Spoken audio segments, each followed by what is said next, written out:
Big conventions, huge crowds, and a lot of days away from home and away from work. What's the appeal? I will dive into that in this video because SPIEL and being at the world premiere for the Arthurian Legends and meeting the Sorcery team and a lot of you guys out there, it was an amazing experience, and I'm going to go through why you should also consider joining your next big Sorcery event in your area. Let's get into the video.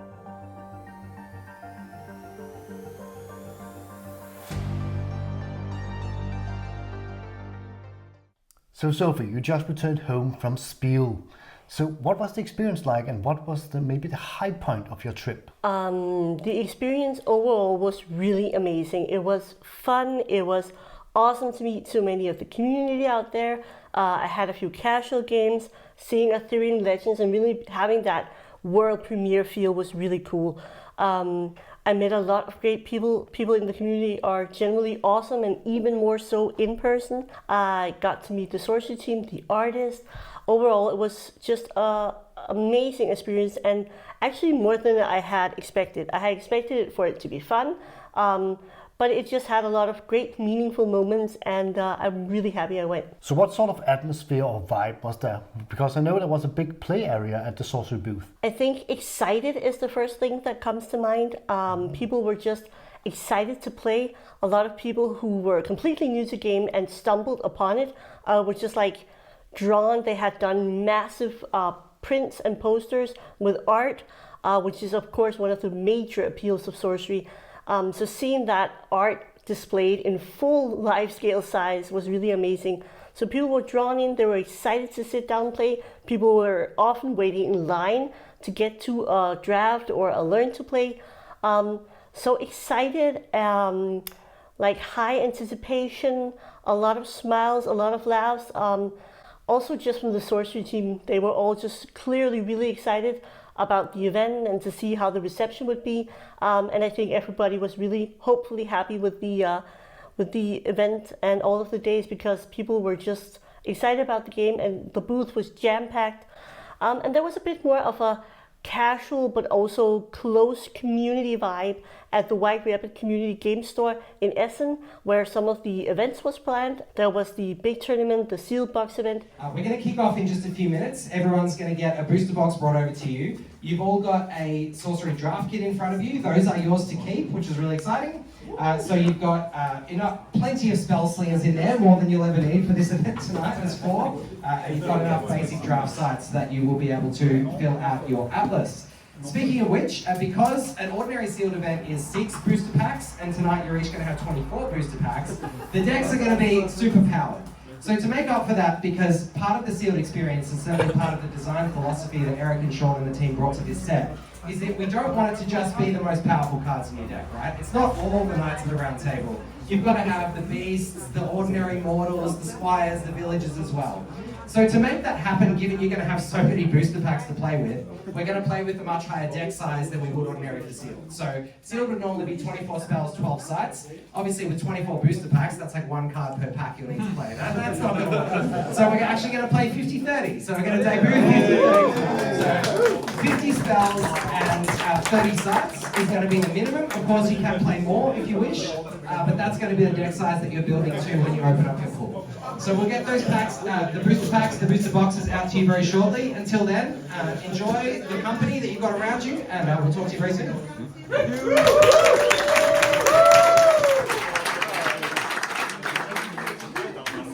And all these events were a bit more, just felt a bit more cozy, and people were just excited to get to meet each other again or meet each other for the first time at those events. Thank you for checking out this video.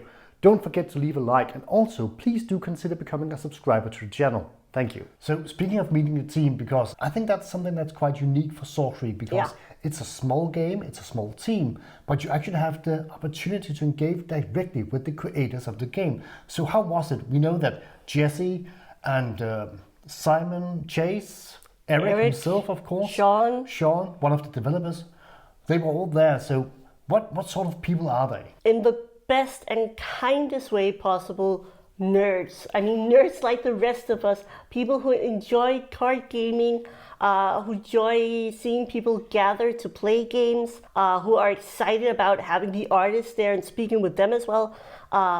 I think I saw at least Simon have like this huge binder and come up to Drew and be like, can you sign all of these cards, and having some great conversations with Drew Tucker, right? Drew Tucker, the artist who was at Spiel as well as Severin and also Pompetti. I was surprised, as most of the other people there, you were kind of like a bit starstruck, but they were just all super welcoming, super accessible, really wanted to talk about the game. Simon often references that they are also just, in fact, huge fans of Sorcery themselves. So they came off super approachable, really wanted to engage, and they were just also really excited, and it was so cool to meet them and to get to have like small one-on-one conversations. Obviously they were super busy, but I felt like they really took their time to greet everyone, but also to talk with everyone. So everybody felt like they got a bit of like a small conversation and a great memory to take home for Spiel. And speaking of the artists, I do know that you also met some of the artists, some of those creators of this fantastic art that we see in Sorcery. What was it like to actually meet those people, you know, in reality? Just like with the team, I was like a bit starstruck. You're like, okay, I'm speaking to Simon or to Jace or to Eric Olofsson. You get a bit starstruck, or I did at least. I did so with the artists as well. But they were really kind about making you feel welcome. I think outside of Sorcery, they are of course popular and they have these major careers, but I think maybe it was Drew who said that Sorcery people are just like super excited and super engaged. So it's really fun for them to come to these events as well and meet some of us that are like major fans. I was very fortunate. I think the artists, actually all of them had seen a couple of our videos, so they knew who I was and they were just really open to talking, and I got to do 2 really cool interviews that we're going to see later on in this video. One with Severin Pinot and one with Drew Tucker. It was fun. I got to hear some stories about the art pieces, their careers, their view on art and on fantasy art as a genre, which is in many countries viewed as not as fine art, which was really interesting because it's a type of art that I've always really connected with. So it was really fun, and again, super approachable, super down to earth, so kind and very generous with their time. That sounds awesome. Yeah, it was. Hi guys, I am fortunate to be standing here with Severin Pinot, and she has a wonderful piece of original art behind her, and it is of course Witch. I would love to hear anything that you have to say about the painting and the process of the Witch. The Witch is one of my favorites in Arthurian Legends because I'm a little bit gothic style. I love it. And there is a story too behind the painting, because when I start the drawing, the first sketch, I draw a full face. And after Eric said to me, no, it's have to be so much mysterious, so I want black. So I did all black, and he said, no, it's too much.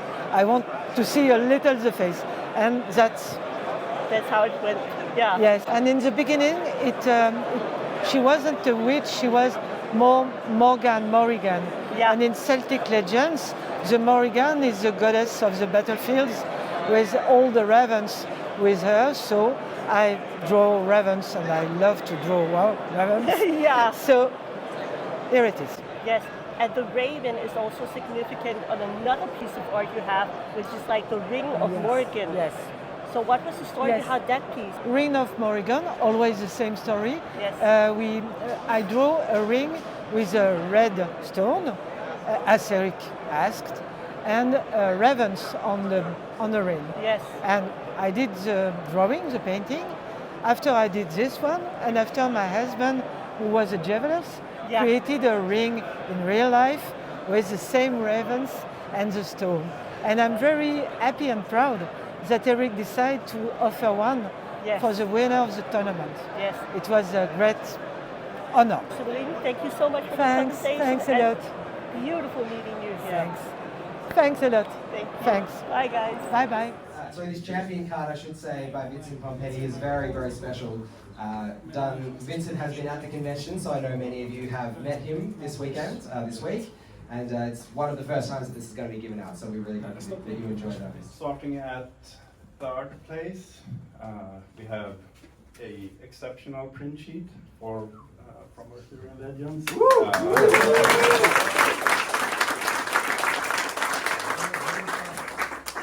Second place is a elite print sheet.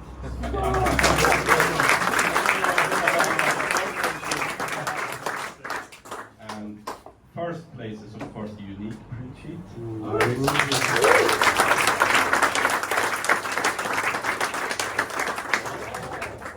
And also for the first prize we have a custom-made ring, Ring of Morrigan, made by Severin Pignot, Severin Pignot's husband. Top three. So sixth place, we've got Clemens Moritz to grab a champion prize.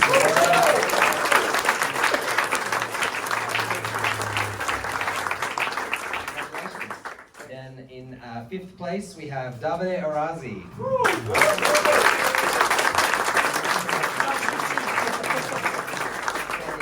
Fourth place, we have Nick Van Lissen. Congratulations.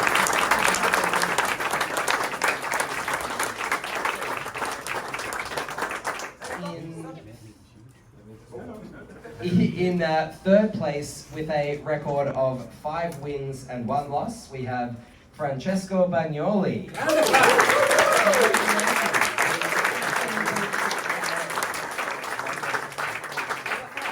Very special, exceptional print sheet from Arthurian Legends, plus a champion card for you as well. And then your booster prizes down the end there.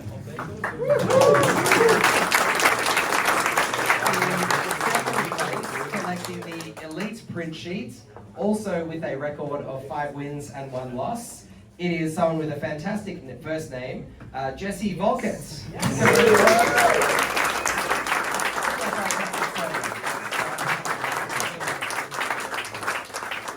Congratulations, Jesse, and your other prizes down there.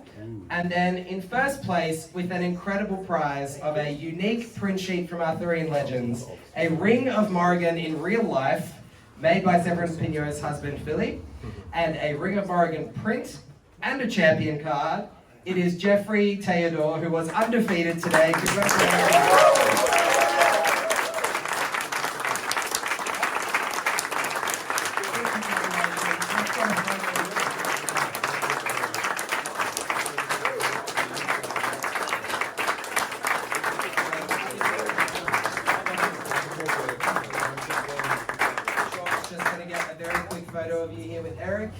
And last but not least, of course, the Death Dealer playmat, which I nearly forgot about.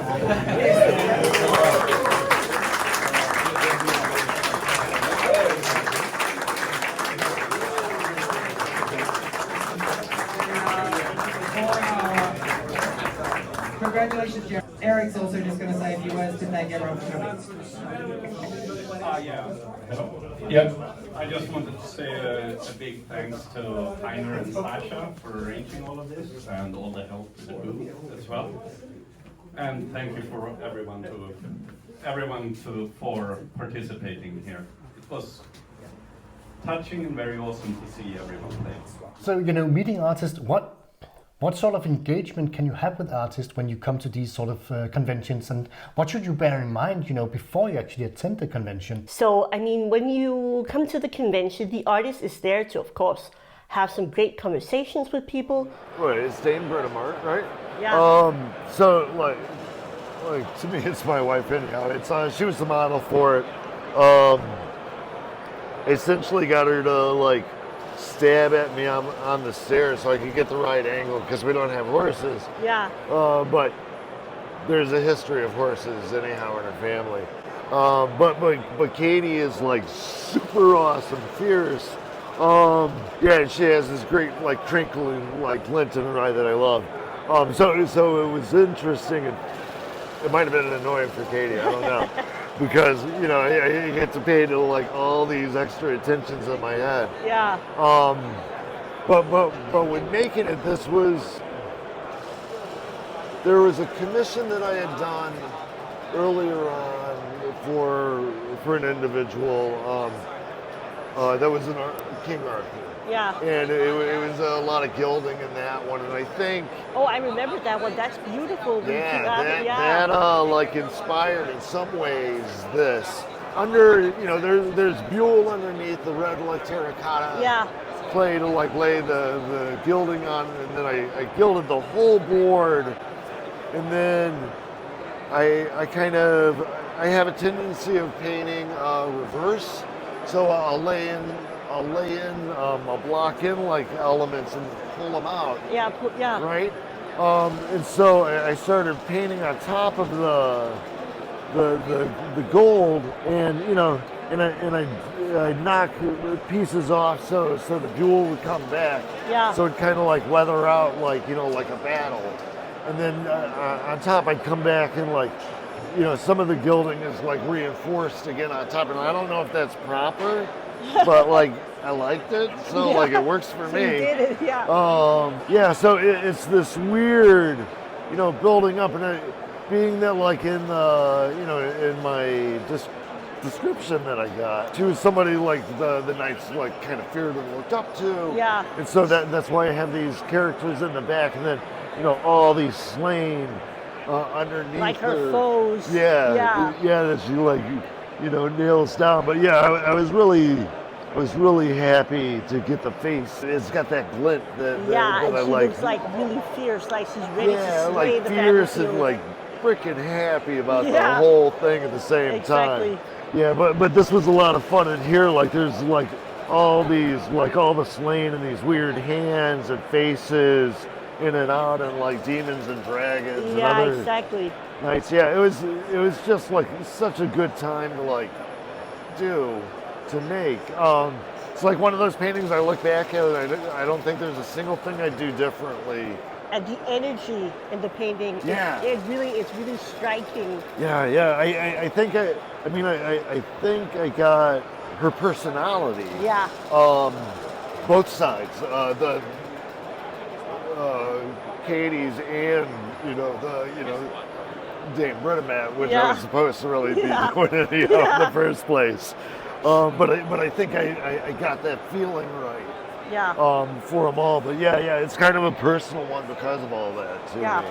All of it exposed is really nice because I know the text box like Yeah. nails over all of this like weird information. Hopefully, you know, this hand and the severed head showed up. I forgot about this. Oh, let's check it out. You know, like the DK, the Dead Kennedys Yeah. logo. It's not the Dead Kennedys logo, but I've got like DB in there and a shield. Yeah. Kind of riffing off Dead Kennedy logo, actually. Yeah, but that's kind of cool. I forgot all about that until I saw it at the side of my eye. Look, that's something in there. Yeah, no, it was just like, it was such a good time for me to like do. You know, like for the oils, I like to like lay stuff down and then step away and let it set up, and then I can kind of abuse the oil like again. Yeah. Because I'm traditional. Yeah. Like, but ish. Yeah.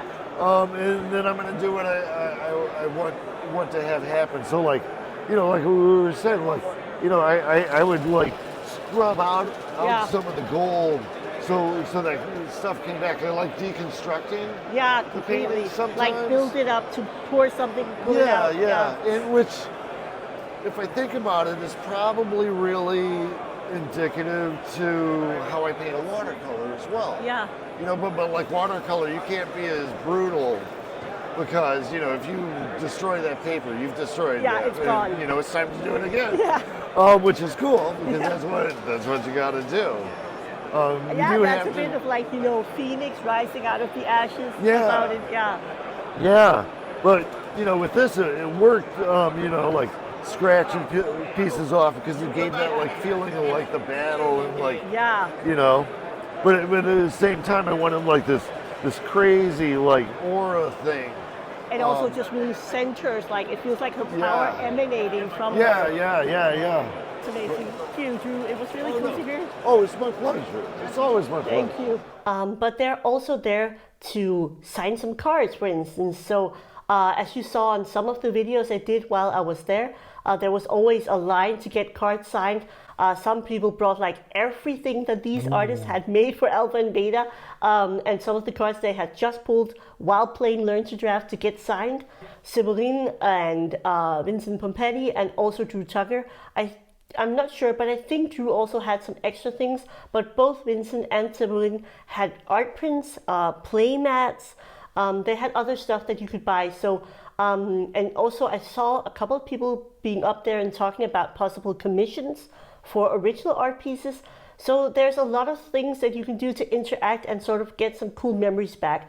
We got a card signed from all three artists, of course, but I think Drew Tucker even at one point sort of sat down at the live streaming area where he could sit and do some alters. He had brought some colors with him and paint, and actually just did like minor alters, which was really cool. Do remember, if you have like favorite cards from some of the artists participating in a convention or event, remember to bring your card. It is extra special to have that card signed in person by an artist that you admire and a piece of artwork that you really enjoy. We had a summer version of the Autumn Unicorn signed for Severin, for example. It was really cool. I'm gonna treasure that card. We both are in our collection. Can you tell us a little more about, because I know there were some different activities reserved for different days. So what was the engagement with Sorcery, and how did the Arthurian Legends get their world premiere launch?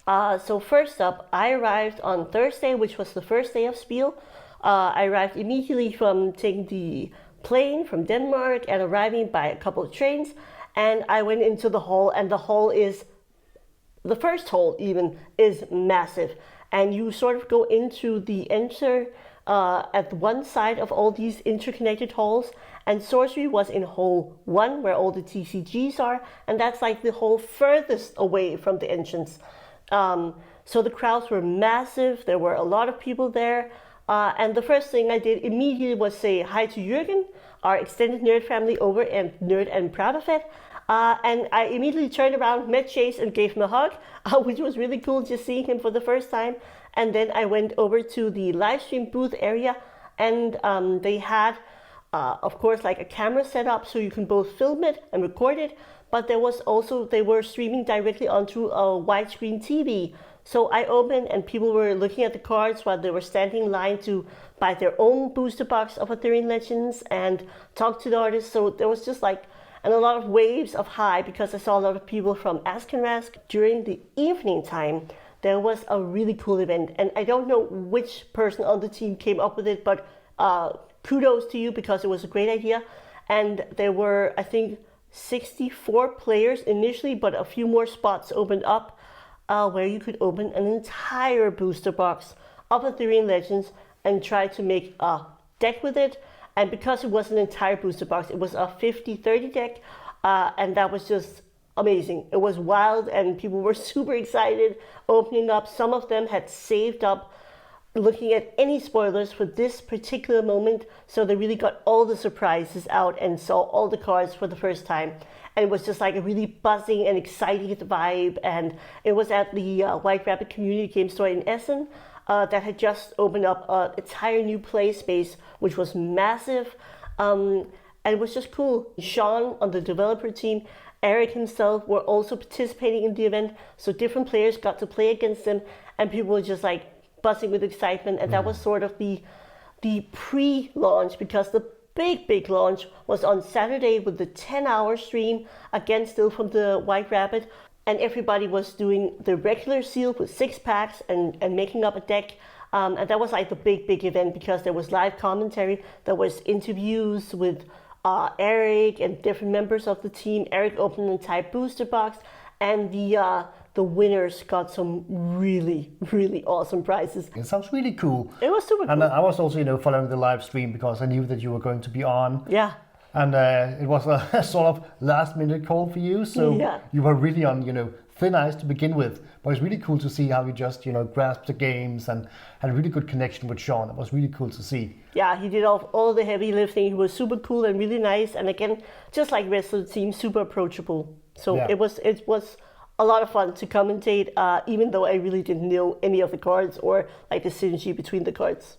Yeah, it was fun to have this little insight into some of the cards the shop Yeah, could for give. sure. For instance, the snowball, that was fun to hear that was actually, you know, his creation, his card. Yeah. We sent you to Spiel because I'm not a big fan of, you know, hordes of people, and I'm not a big fan of a lot of noise. And I was sort of expecting those two things to actually happen at Spiel, and that was why Sophie was the one that got to attend, of course. What sort of downsides is there to actually attending an event such as this? I think, to be realistic about it, there's a price to be paid for going out. If you have to take days off from work, but there's also flying out there, staying at a hotel. All the hotels in Essen are extremely expensive, especially if you try to book late, because they all know that this major event is happening.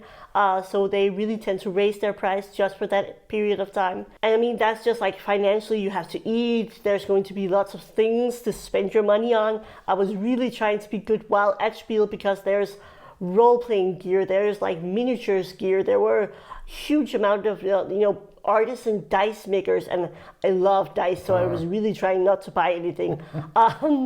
And there's like some cool art prints. There's so much to spend your money on, and so much good stuff to spend your money on. But financially, that can be difficult. If you're limited on your budget, I would definitely try to come out just for a single day maybe, because I still think it's worth it, getting to experience the community in person and also meeting up with the teams and the artists. Another thing, as you mentioned, is the noise.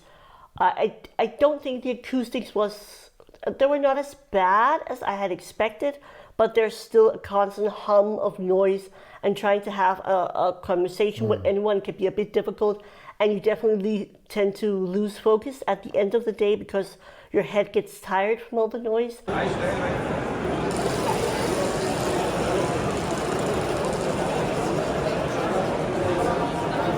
And the crowds were wild. This is the first year that Spiel has been sold out all 4 days. It started with Friday and Saturday, and then Thursday, and then Sunday.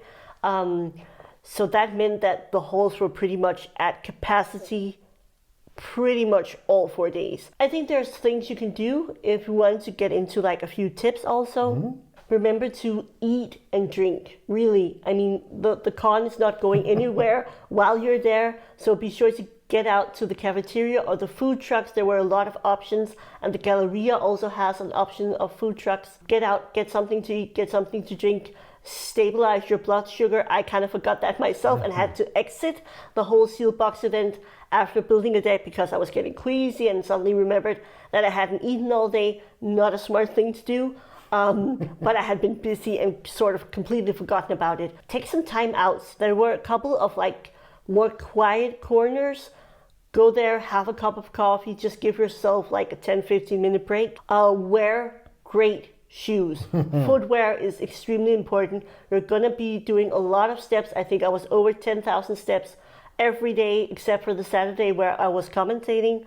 But you're gonna be taking a lot of steps every day. So great shoes that you have already broken in and that you can comfortably walk in for hours and hours and hours. So all in all, it sounds like Spiel was a fantastic experience. It was. And the world premiere sounds to have been a huge success. So do you have, anything here at the end that you want to stress? Go to a sorcery event, go meet the community. Maybe you'll find some more people local to you. Meet the team, go see the artists. They're so excited and passionate to talk about their art. It was really inspiring to have some of those conversations. Meeting the sorcery team and just getting a feel of who they are in person has been really great. I'm only even more excited about the game after that. And at the end, I also just really want to thank all of you coming up to me. I had the huge privilege of meeting a lot of you, and that was really great. It was the highlight actually of my convention, was the community aspect and just meeting everybody, regardless of whether it was someone who has watched our videos, if it was the team, if it was the artist. It was just really engaging with everybody in person. Also had some really cool conversations with the Team Covenant guys. In general, meeting people and getting to nerd and geek out about this card game that we all love. If you like the artist interview part of this video, you can check out our full-length interviews with both Elvira Shakirova and Jeff A. Menges up here. and that is in our cardboard conversation sections of our YouTube page. So a special thank you to all of our YouTube channel members and all of our Patreon members, and do remember we have some goodies coming to you in the mail. We will see you in the next video.